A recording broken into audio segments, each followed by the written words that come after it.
Supreme court फैसले से कौन से सवालात पैदा हो गए? तहरीक इंसाफ की बड़ी जीत, अगला लाहेअमल क्या होगा? पीटीआई में जोड़ तोड़ शुरू।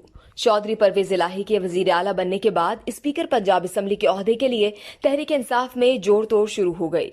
मेजबान मुनीब फारूक ने चौधरी परवेज इलाही को वजीर आला पंजाब करार दिए जाने के सुप्रीम कोर्ट के फैसले पर तज्जिया पेश करते हुए कहा कि सुप्रीम कोर्ट का फैसला आने के बाद तफसीली वजूहात जारी नहीं की गई हैं।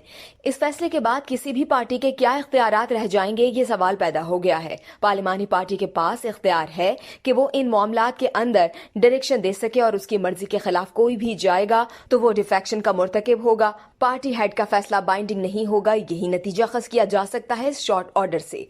एक बात अपनी जगह मौजूद है कि तहरीक इंसाफ के लिए ये बहुत बड़ी कामयाबी है। सवाल ये भी है कि इमरान खान चाहेंगे कि खैबर पख्तूनख्वा और पंजाब के अंदर हुकूमतें इसी तरह चलती रहें, या वो ये भी समझते हैं कि फौरी तौर पर असम्बलियां तहलील की जाएं और इलेक्शन करवाए जाएं। सदर सुप्रीम कोर्ट बार एहसन भवन ने कहा कि हमने मासूम सी ख्वाहिश की थी कि इस निज़ाम के लिए, मुल्क के लिए और इंतशार रोकने के लिए हमारे 8 सदर हैं। उन्होंने कल जाकर दरख्वास्त की थी कि कोई ज़ाती या सियासी एजेंडा नहीं था, सिर्फ ये मकसद था कि हमारी अदलिया और निज़ाम पर तमाम सियासी पार्टीज और स्टेक होल्डर्स का एतमाद बहाल हो। लेकिन बदकिस्मती से हमारी इस छोटी सी दरख्वास्त को मोहतरम जज साहिबान ने नहीं समझा। दूसरी जानिब मुनीस इलाही ने अगला हदफ भी बता दिया।